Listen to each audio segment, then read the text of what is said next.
Umkhanyakhude district, the northernmost part of KwaZulu-Natal. Since the dawn of democracy, it's experienced critical water challenges. Residents have never had access to clean running water. They rely on boreholes and rivers.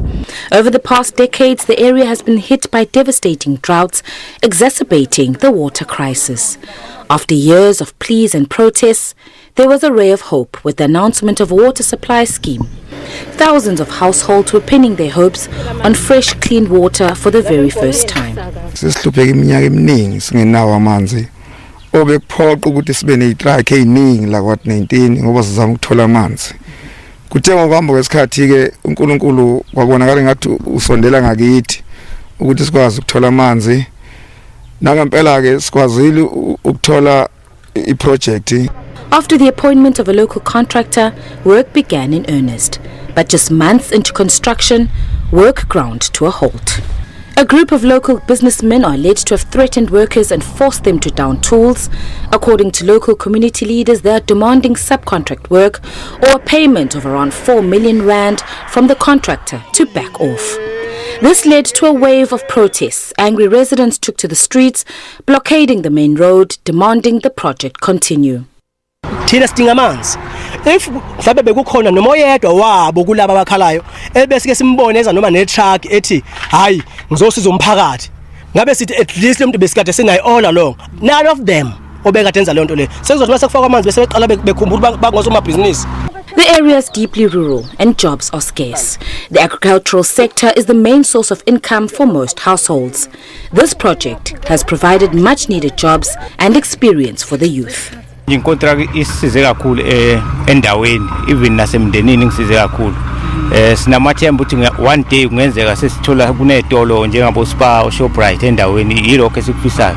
Hey mntanami yazi ngisizakale kakhulu nganami, kwathi mengiqanje ngibona ngithola iphepha ngiqashwa la kwaminathi ngezomntami ngijabula kakhulu ngoba ekhaya ubaba ekhaya ngisenaye sengedwa nje kanje izwi.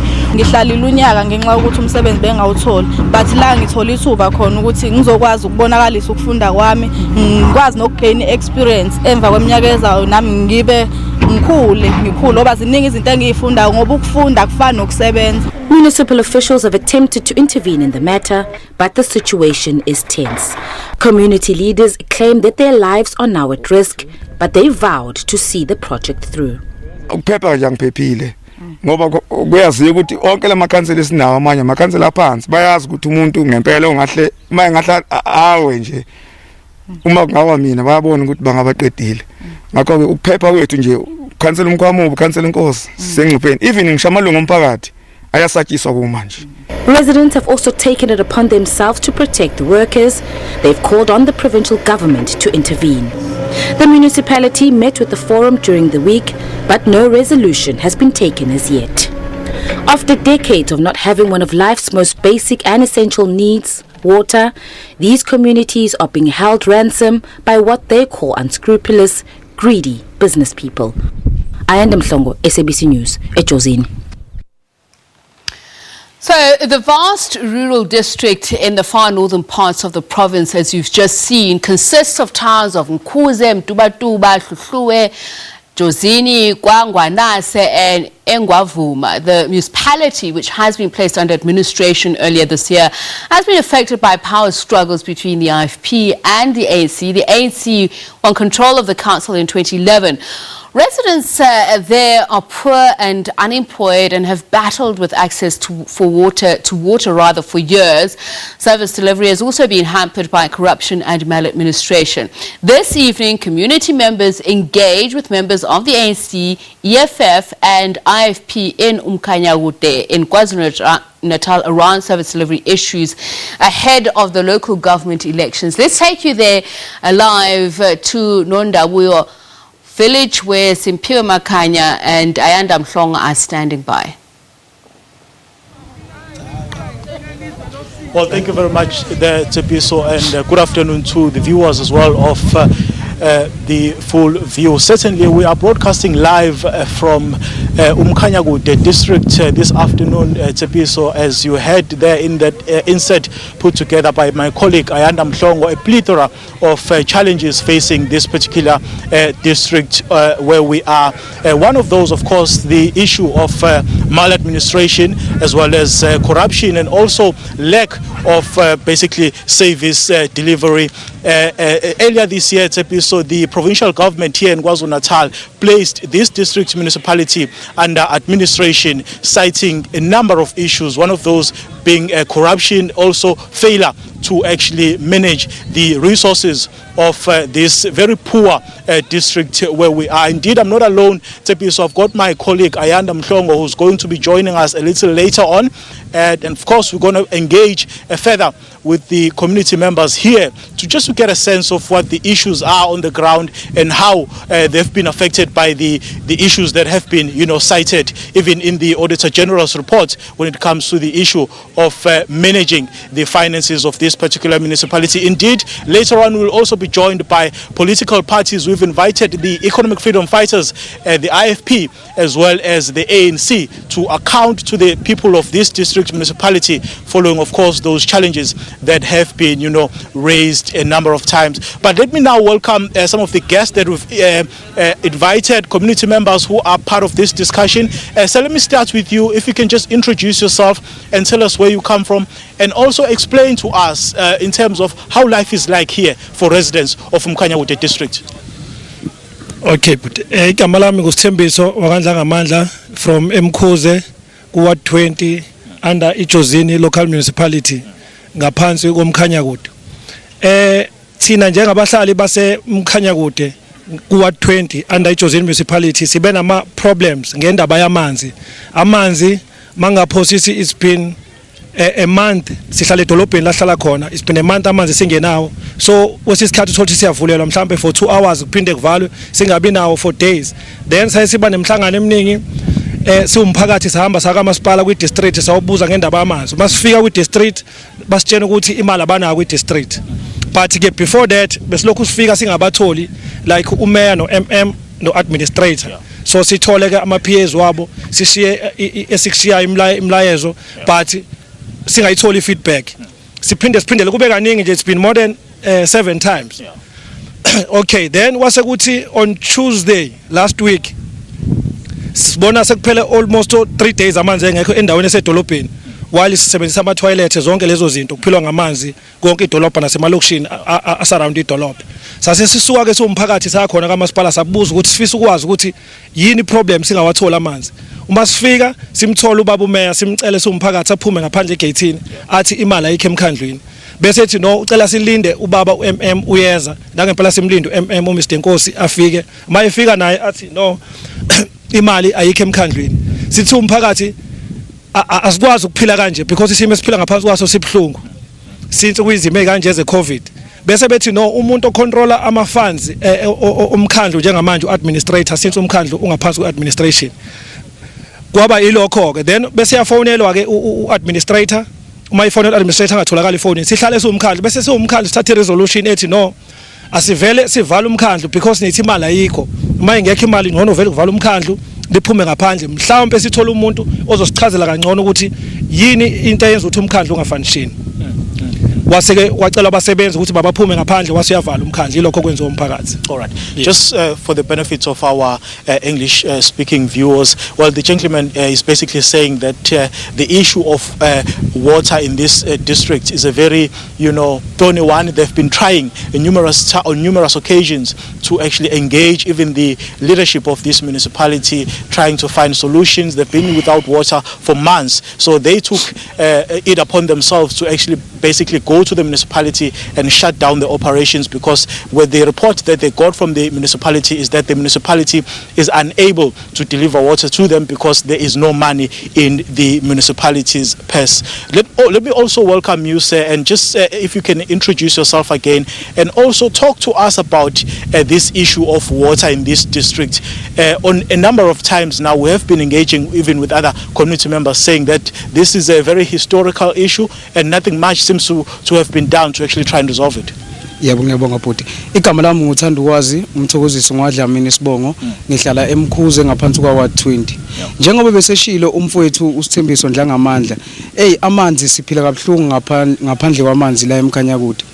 Okuningi usekubikile ke uNdlangamandla, kodwa kukhona ezinye indawo engaphansi koMkhanyakhude mawukuthi uyahamba kuzo zonke indawo kugcwele amapayipi amaningi kabi. Lawo mapayipi lawo kwakumele ngabe amanzi asekhona eMkhanyakhude kuzo zonke indawo, kodwa lawo mapayipi lawo ahleli anesikhathi eside futhi engaoperate.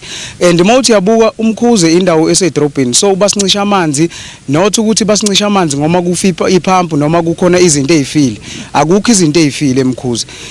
Into eyenzekile sithe masifika ke lapha eMkhanyakhude ngaphandle egate, sakhuluma nobaba umeya, sakhuluma kanye no MM, bazama ukumshayela uadministrator ubaba uNdwandwe wangalibamba ucingo lakhe. So kusekuyisikhathi esiningi ke uadministrator ngalibamba ucingo, kufika futhi umphakathi uzocela ukwazi ukuthi uMaspara usebenza kanjani owaseMkhanyakhude.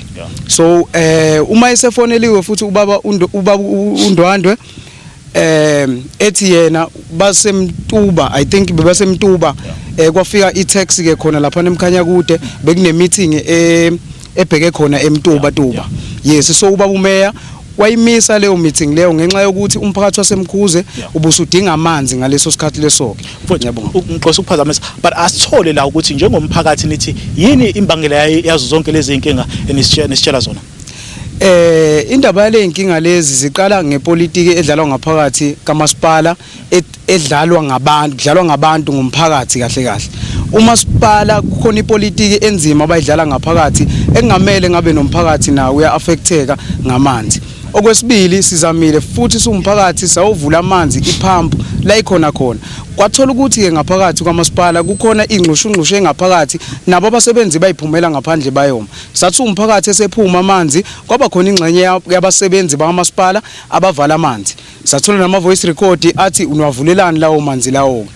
Kwasho abafowethu laba basegedeni ama security asho ukuthi no, kahle kahle amanzi awavalanga yithina, avalwe inangu ama security.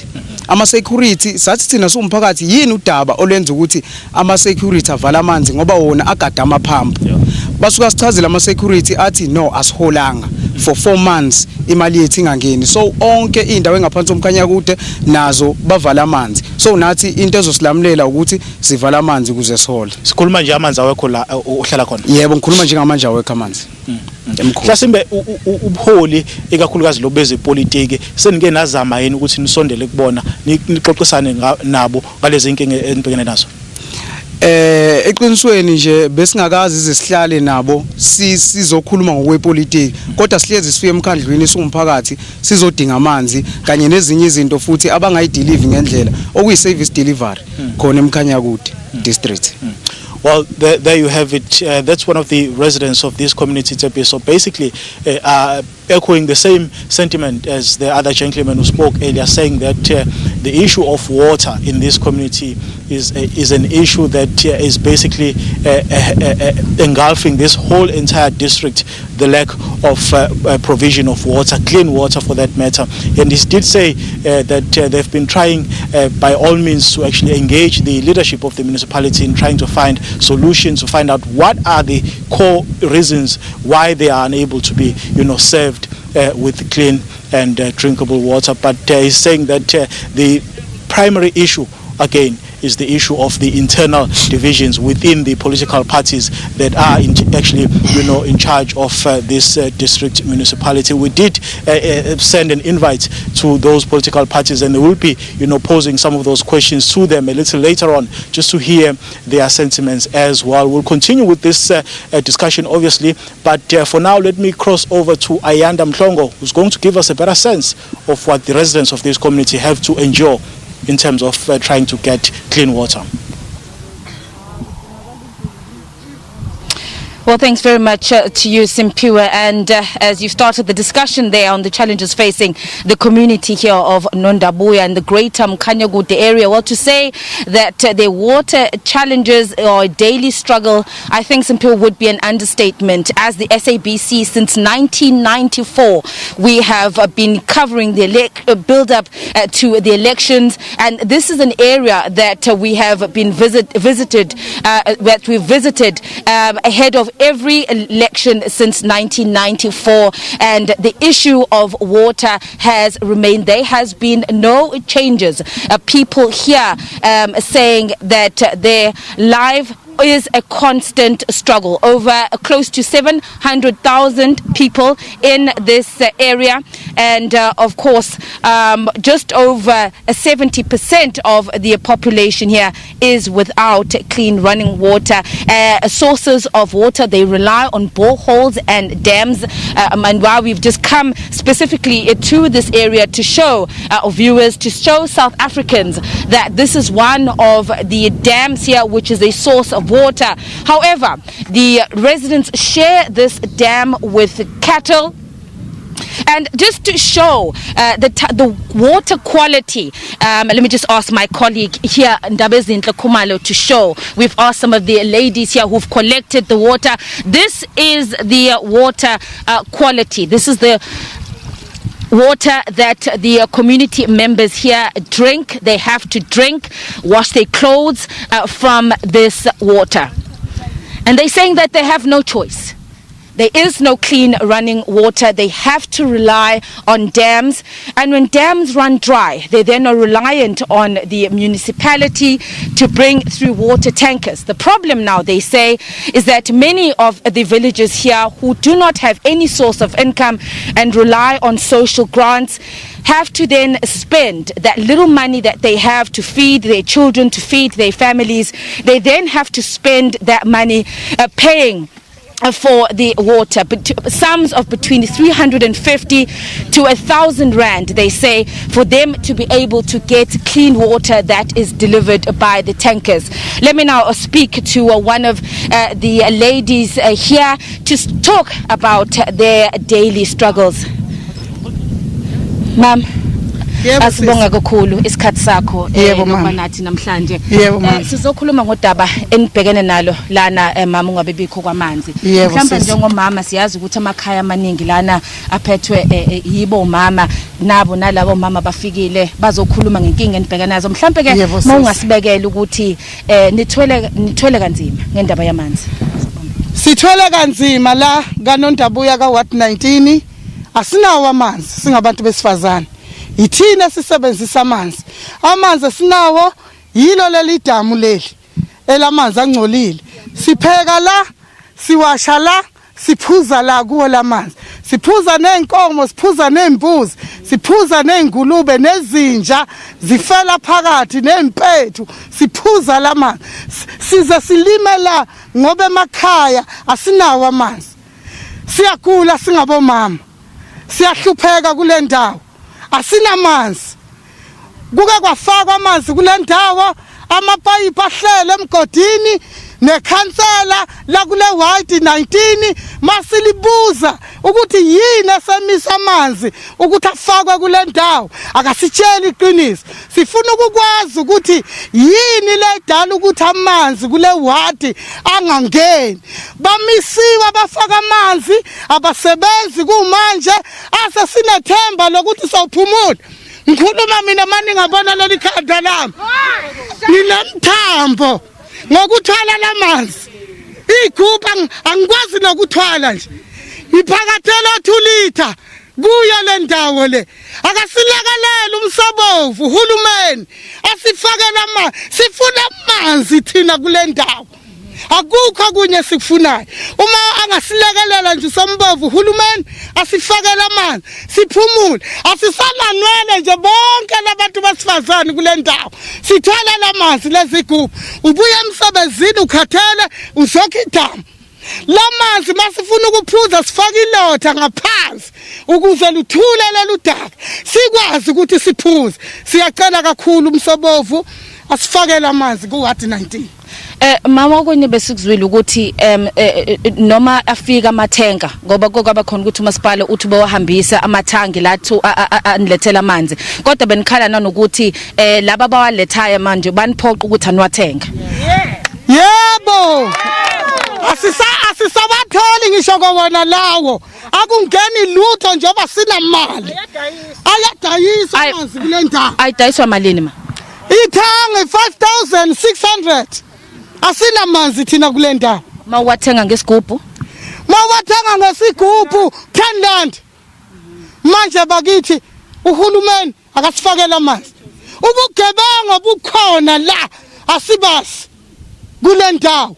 Ayithuthuki ayindawo asazi ukuthi kathi kona kalephi. Siyabonga. Kodwa siyavota. Sikhuluma nje bathi nge1 fanele sawuvota. Nithini ke ngaludaba lokuvota ma? Sifuna ukuvota amanzi akhona la. Sifuna kushaya umhlaka 1 akhona amanzi. Uma ngafikanga asivoti. Ivoti iyajika. All right, that is one of the ladies here just speaking to us about the challenges that she has, getting quite emotional there, saying that for years they've never had a clean running water, relying on this dam which they share with the cattle, saying that every single day for these women who have to go out and work and come back and walk long distances to get to this dam to be able to get water. Some of them walk more than 10 kilometers to be able to get to this dam, and as we saw the quality of water here, saying that they've also fallen ill. Children get sick because of the water that they're drinking here, and although at times the municipality has brought in water tankers, however they're saying that they have to pay 10 rand per barrel of water, and those amounts can go up to 5,000 rand depending on the quantity of water that they need. And they are saying that unless the situation changes as we move to the 1st of November, when South Africans will be going out to cast their vote, they are saying that they're tired of empty promises, calling on the government to intervene, and that they will not vote come November 1st if they do not get clean running water. These are many of the women that have come out here today and have been speaking to us about the challenges that they face on a daily basis with regards to water in this area. They're calling on, of course, the politicians, and as my colleague Simpiwe Makanya was saying, that he is going to be engaging next with the political parties. And I hope, Simpiwe, that they are going to be able to respond to the questions that have been raised here by these women that have come out here to say that they are tired of empty promises. It has been years that they have been, if you look at the age of some of the women that are here, they are over 60 years old, they're over 70 years old, and in their lives they've never had access to clean running water. So Simpiwe, as I hand back to you there, as you engage with the politicians, this is what the community are saying, that they are not going to vote come November 1. Let's take it back to you, Simpiwe, to pose those questions to the political party leaders in this next segment. Simpiwe? Well, indeed, Ayanda, and another warm welcome to our viewers as well at home. If they've just joined us, we continue with this rolling coverage of service delivery related issues. To this afternoon, Ayanda, we are broadcasting live from Umkhanyakhude district, which is one of the poorest districts in South Africa, and where we are, the issue of water has been raised throughout this part of the province. Where we are specifically, Ayanda, about 70% of those who are unemployed are just below the age of 35, which is also another very critical, issue when it comes to the issue of, poverty that is facing this very poor community. Indeed, we will put those political leaders who have been tasked with leading this district municipality to task in terms of what actions have they taken in trying to avert the problem that is facing these residents. As you come to us, Ayanda, I'm just going to step out of the shot for a while just to show you, give you a sense of what is currently happening. A group of community members have converged here basically, here to highlight their plight, here to raise their grievances, their concerns. Again, if I read the placards that the community members have on their hands, the one says, "Asinazo ngisho izingadi ngenxa yamanzi angekho, no water at Ward 19." This is basically the situation that is facing these community members who have decided to be part basically of this production. But let me go and speak to a few of them. Thank you very much for your time. Sibonga kakhulu ngesikhathi sakho. Ngicela nje ungichazele kuqala ukuthi lamanzi lawa uwenzani? Ngiyawaphuza lamanzi, pheka ngawo futhi, ngigeza ngawo yonke into nje. Njoba anjena nje iwona amanzi engiwasebenzisayo lawo. Ngwakha le phansi emfuleni kuxova imbongolo nenkomo, yonke into ongayicabanga ngisho amaphampasi balahla khona, kodwa thina siyakha senzele ukuthi sithole ukuthi sipheke. Ileyo nto nje sinenkinga nayo la, sinenkinga enkulu yamanzi.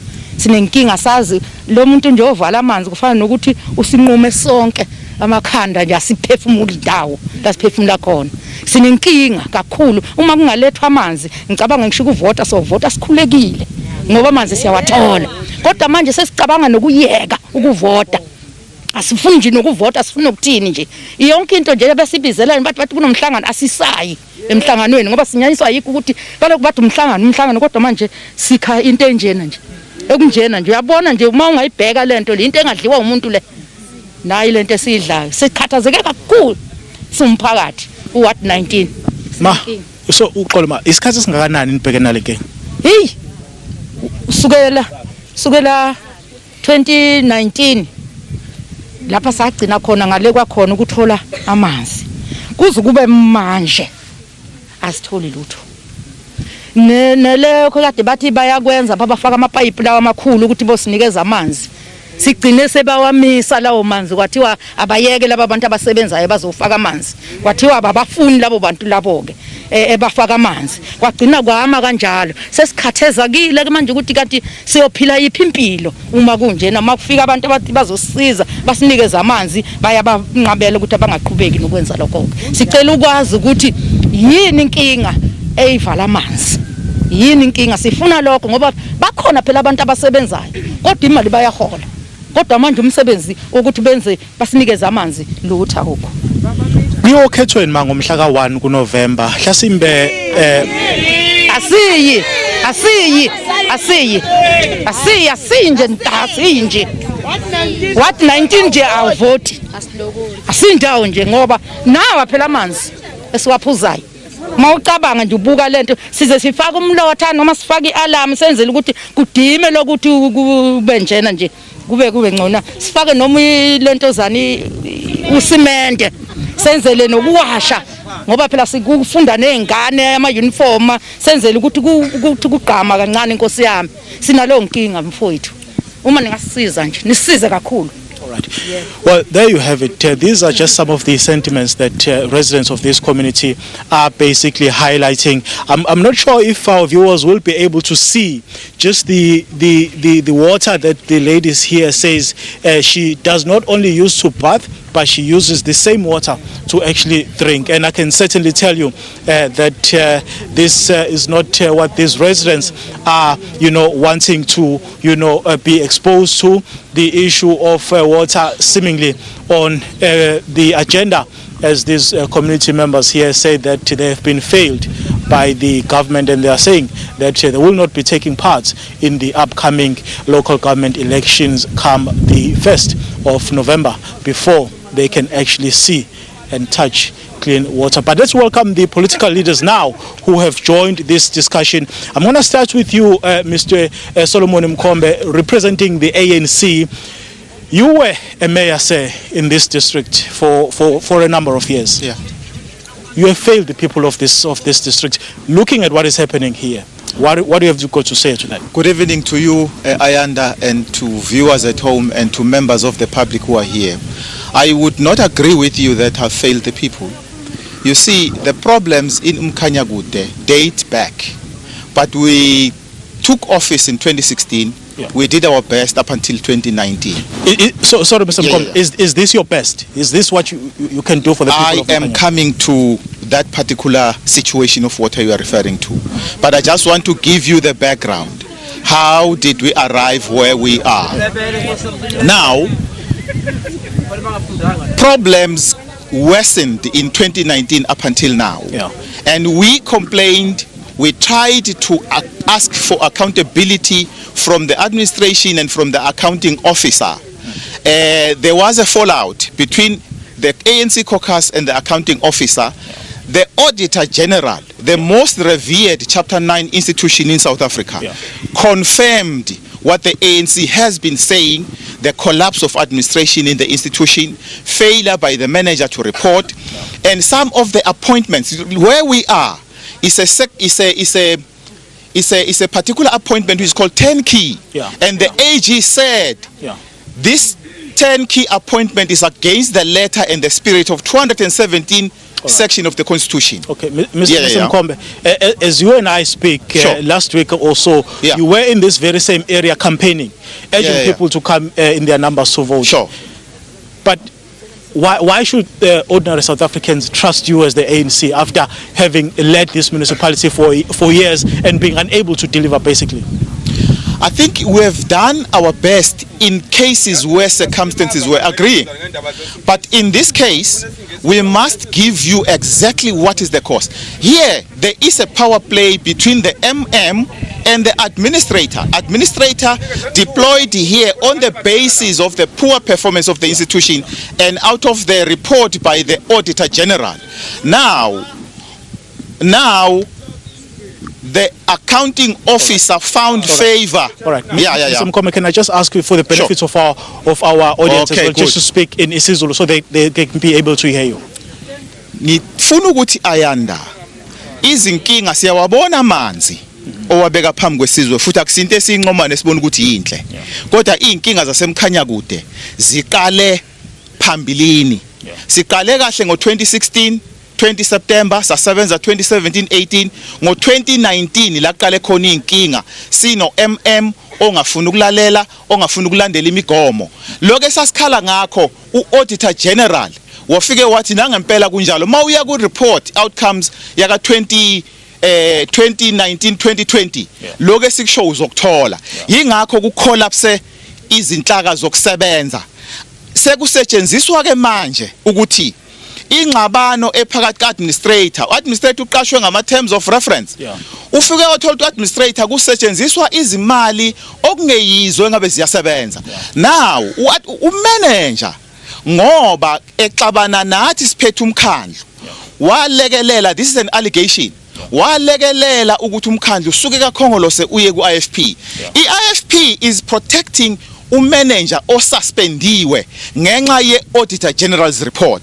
Now ingakho isithi ke thina senze okusemandleni akusi umsebenzi wethu lo lamanzi angcolile. Okay. Usakhuluma ngama allegations Mr Mkombe, enye yeinkinga ebekiwe ilezo zokuthi wena siqu sakho njengomuntu wephethe lomkhandlu usolwa ngokuthi wasebenzisa imali yomkhandlu ukuze ukhande ama truck akho usebenzisa imali yabakhokhi bentela. Uthini ukuphala kwakho ngalokho? Awukho, akunabufakazi, abukho ufakazi obukhona. Leyo nto kade ikhulunywa iqale ukukhulunywa ngoba sithi manager zisebenza kanjani imali, kwase kukhulunywa izinsolo ezingekho. Njengoba ubona indaba ingenwa abantu kuyotoyitoya kuvalwe umkhandlu is because kuvalwa izinto ezikhona ku Auditor General's report. Awukho umbiko othi ngisebenzise imali yami ukulungisa amaloli, alikho negarage ongaya kulona lizothi iloli eliunumber sibanibani lifikile. Nabasebenzi bomkhandlu ayikho into abangayikhipha ukuthi sasibeke imoto yomkhandlu ukuthi ayilungiswe sabona sekukhuphuke icost, akukho. So amampunge la ukuze sithule kuqhubeke inkohlakalo ekulwa umkhandlu kamasipala. Njengoba enenkinga administrator okusebenza is because umphathi masipala okumanager uyalwa akafuni sifinyelele ku section 32 of MFMA wokuthi umuntu owenze into wrong akajeze. Umzwana ukhombe ngizocela nje kakhulu kwena njengoba ubumeya walendawo kuzofanele uphendule eminye imibuzo engicabanga ukuthi imqoka izakhamuzi lezi ezilindele ukuthi uyiphendule. Asikhulume ke baba ngodaba lokuthi njengamanje njengoba ukhankasa eqenjini ANC ukuthi abantu abavote bazovota kanjani abantu uma ngabe ANC ihluleka ukukhola abantu. Lowo mbuzo ngiyafisa ukuphendula kodwa kufanele ukucacisa ukuthi sikucacise izwe likwazi ukuthi ngomhla ka11 March umkhandlu usezandleni ze-IFP. Mina ngaphendula engikwenzile ukusukela ku2016 kuze kuzofika kuMarch 11. So angikwazi njengamanje ukuphendulela isimo kube kunenhloko yomkhandlu. Inkinga bezikhona ngaphansi kobuholi bakho ngaphansi kwethu sifake ikim onjengamanje ngo2011 iningi lazo bese ziku 60% completion. Lezi inyanga eziwu8 singekho eoffice. Umeya weIFP ngabe uqedelela umsebenzi ngaba yaphuma amanzi. Ukuba nesikhathi esanele bengizobala ukuthi izona ziphi ikimi ngabe ikhipha amanzi njengamanje. Ezibanjezelwe ukuthi umkhandlu umile nse awusasebenzi ngenxa yokuthi akuqhutshekwanga nama project esasuwaqalile kodwa sekuthengwe impi ephakathi kaMM noadministrator. Nihlulwa yini njengeqembu baba Umkhombe elibusayo noma singathi kuyilona ebeliphethe lomkhandlu ukuxazulula udaba nje luka municipal manager ukuthi izakhamuzi ezingaka zingaze zibe nenkinga ngongawuthola amanzi ngenxa ye municipal manager njengokusho kwakho?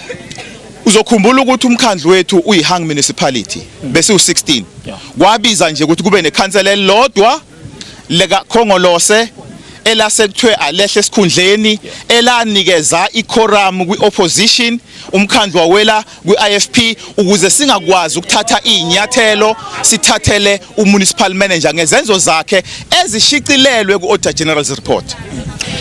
Well, that's the opinion of the former mayor of this district municipality, Mr. Solomon Mkhombe, here, saying that the problems in this municipality started soon after, the ANC lost the council, saying that they have been trying, obviously, to resolve the issues, but the dispute between the municipal manager as well as the political leadership has made it very, difficult to actually see to it that services are delivered in this very poor part of KwaZulu-Natal. And as you can hear behind me, the local residents are not very pleased with the response that the former mayor, that's Mr. Solomon Mkhombe, is basically sharing with the viewers. Let's also welcome the IFP, to also deliberate on this very crucial issue. Mr. Madlophe, siyabonga kakhulu baba ngesikhathi sakho. Mhlasimbe njenge-IFP asiqale siphendule lezi insolo ezisho baba Mkhombe ukuthi ubuholi benu buyahluleka kulomkhandlu. Angithokoza kakhulu ku SABC, ngibingelele bonke ababukeli be SABC. Oqala ngifisa ukusho ukuthi ngiyamuzwa umfowethu Umkhombe mathi inkatha Freedom Party nobuholi benkatha Freedom Party Umkhanyakhude buyehluleka ukwenza umsebenzi ofanele. Uyakukhohlwa umfowethu Umkhombe ukuthi ngemuva nje kokuthi kuphakanyiswe imeya yethu okuwuThim Muthi, umhlonishwa uThim Muthi, uadministrator lo owalethwa ukhokha phezulu kwathatha inyanga yonke ukuthi amemukele. Isizathu sisinye ngoba ekholelwa kumfowethu noma kanye ubuholi abukade bukhona noma ngabe bese kuphumile.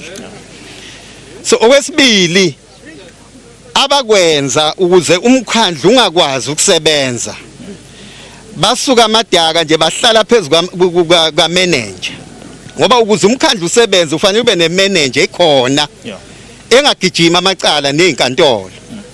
Bangena kwi-manager kwaba yiyo phansi phezulu no administrator waze wayisuspenda i-manager engalandelanga ngisho imigomo efanele ilandele ngi-council. Wayisuspenda yena nje njengesiqu njengendoda. Mnumzane Madlophe, ngicela ukungena lapho ngibuza ukuthi uyazizwa zakhamuzi zala ukuthi sithini? Yes. Njengosopolitiki manihleli nje mhlambe nixoxa nibakhathalele yini labantu impilo yabo? Sibakhathalele ngempela. Mina ekhaya kuseduze kakhulu kwala. Futhi angisiboni isizathu sokuthi abantu baka 19 bangatholi amanzi. Ngikusho lokho ngoba sine scheme esikhulu la esiwuthobothini water scheme ongeke uthathe ngisho 6 kilometers uyakuso. So ngamanye amazwi ayikho iplan ababeze nayo i-administration ade sinayo iholwa ubaba Umkhombe.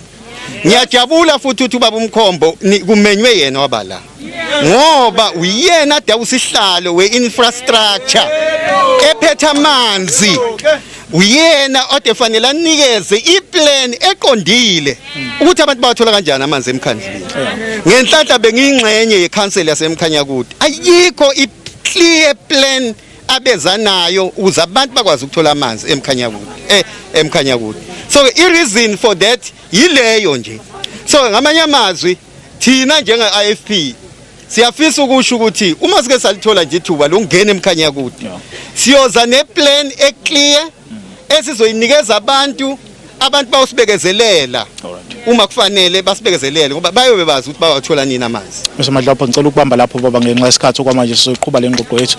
Basically the representative of the IFP, that Mr. Pat Madlopha, saying that he disputes the allegations made by the former mayor of this district municipality, Mr. Solomon Mkhombe, that the IFP is very much responsible for some of the failures that have been experienced in this district municipality when it comes to the issue of the provision of water. And I did pose a question to him to say, do they as politicians even care about the well-being of the residents of this area who have been for a number of years now saying that their complaints fall on deaf ears, they are not being listened to, they are not being, taken serious. But of course, this is not the only issue affecting this community where we are. Another very critical issue is the issue of crime. And I've got my colleague still with me, Ayanda Mhlongo, who's going to talk to us more about what are some of the challenges that residents of this community are facing when it comes to the issue of crime. Ayanda? Yeah, thanks very much to you, Simpiwe. As you're saying there, and earlier on in your introduction, you mentioned that this district, Umkhanyakhude district, is one of the poorest districts in the province of KwaZulu-Natal. Unemployment is high, jobs are scarce. The majority of people in this district rely, or rather do not have jobs and rely on social grants. And the few jobs that are available created through the tourism and the agricultural sector. Many people here only surviving on the little that they can do, and most of them then opt to grow their crops and sell their produce. In fact, we're coming to you now as from one of the main roads here that leads all the way to the area of Mkuze, the town of Mkuze. And why it's important that we actually are here on the main road and speaking about crime is the area is affected by cross-border crime and mostly syndicates that are targeting 4x4 vehicles. Over the years, we've seen these syndicates becoming more brazen, attacking people in their homes, and it's caused businesses, small businesses in this area to suffer. Let me now bring in a man that has been working for years here on the ground as part of the community safety forum, trying to fight this crime that has affected many of the people in this community. And let me now speak to Baba Umfana Ngubane. Baba Ngubane, sibonga kakhulu nje isikhathi sakho baba. Silana sibheke okhethweni kodwa inkinga enibhekene nayo ngale yamanzi esikhuluma ngayo namhlanje, kodwa inkinga yobugebengu imkhuluku baba entshontsha izimoto nezimoto esaziyo ukuthi baziwelisa umazwe akhelwe isifundazwe saKwaZulu-Natal. Angibingelele msakazi, ngibonge msakazi. Okubuhlungu kakhulu abantu bathi bezizamela msakazi. Ingekho nale msebenzi bathi beyizamela, zifika igebengu zithathe le moto ihambe imoto iwele. Bafika ebusuku umsakazi ulele. Ngesikhathi befika ebusuku uzothuka sebagcwele indlu phakathi. Ngesikhathi seba uthi uyavuka ngaleso sikhathi usukhonjwe ngeibhamu umsakazi. Emva kwalokho ke so ukuthathwa kwemoto ke kuthathwa ikhiya kufunwa yonke into, imali, ama bank card, bafuna ama pin code, bathathe konke msakazi. Kuningi kubugebengu behlukahlukene. Ngikhuluma nawe nje namhlanje ebusuku ngithola umbiko namhla othi kunomuntu kade bafuna ukumthathela imoto bagcina baphazanyiswa ngomakhelwane. omunye umbiko umsakazi nguthola khona manje nje nomunye umuntu naye kade bafuna ukumthathela imoto futhi naye oqhamuke segijima efike egarage elithela upetrol lapha ebika inkinga yakhe ukuthi ucela ukwelekelelwa umsakazi. Kuningi kokwenzakalayo umsakazi esinakho la okubugebengu okubhlungu edolobheni elincane lisejozini.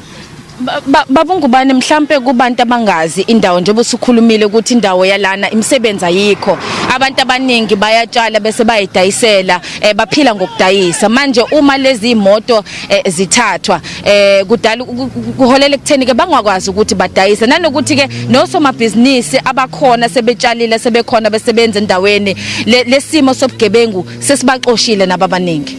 Kunjalo msakazi ngoba ngikhuluma nawe nje imoto eziqhamuke eThekwini zizothatha lokho ekade kutshaliwe la emakhaya seziza zimbalwa manje ngoba zibalekela ukuthi ngesikhathi isemasimini bafike emasimini bayithathele khona. Ngicabanga nje kunesikhathi esingakanani 2 months back kuthathwe imoto ezintathu umsakazi ekade isuka eThekwini kulaba bomdabu waseNdiya bathenga umbila ngalapha kithi bazothenga konke no beetroot.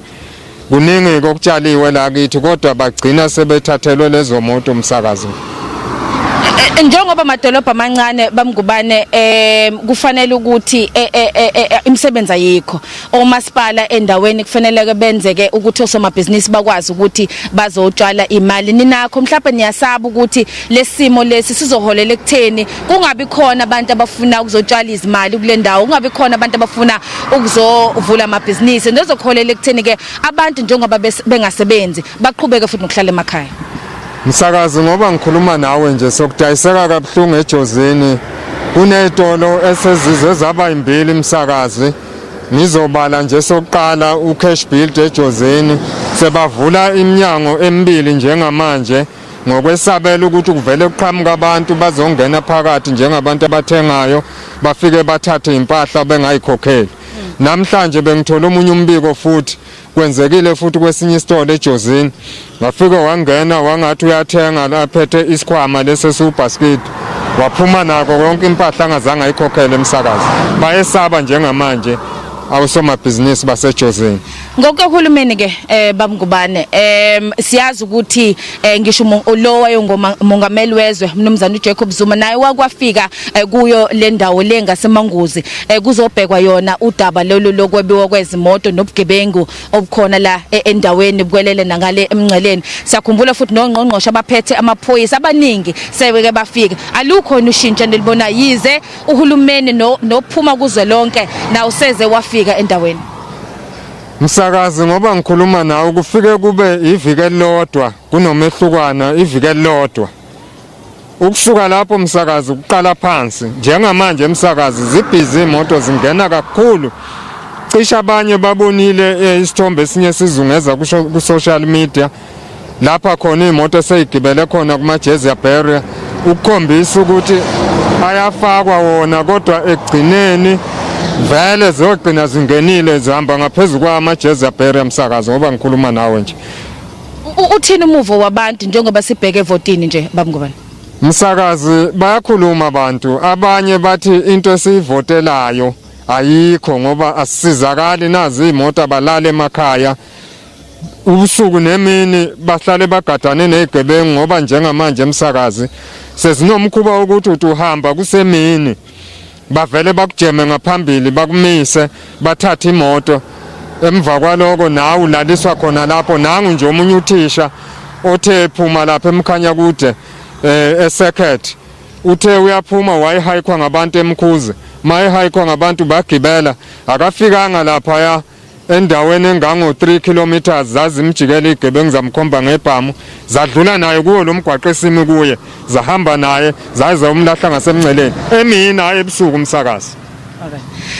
Ngubana sibonga kakhulu nje isikhathi sakho. That was Mr. Mfana Ngubana. Of course, he's one of the community leaders here that have for years been trying to deal with the crime situation in this area. In fact, painting quite a disparate picture of the residents here and what they go through on a daily basis, saying that these syndicates have become more brazen. But their biggest concern is that coming from a district where people are so desperate for jobs due to the high unemployment rate, that this crime in this area has led to businesses closing down. In fact, he, just as we were speaking to him, telling us about an incident that just happened while we were here of a resident in this area who was about to be hijacked. And he's saying that residents are saying that they have been trying all their best. There have been letters that they've written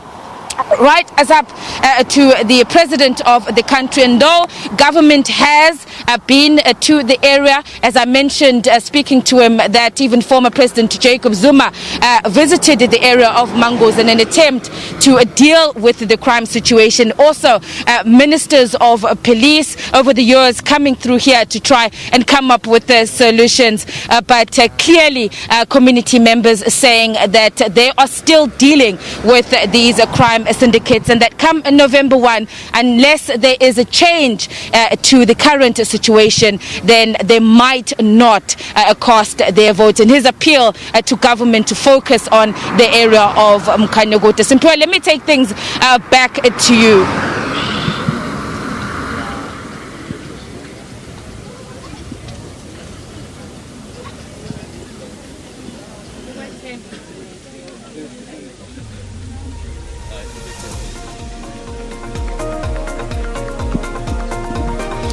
Well, thank you very much there to my colleague Ayanda Mhlongo. We'll continue to give you rolling coverage of this service delivery related, broadcast here in Umkhanyakhude district. And of course, after this short ad break, we will continue to engage some of the community members here who are with us during this broadcast. For now, let's go for a quick ad break.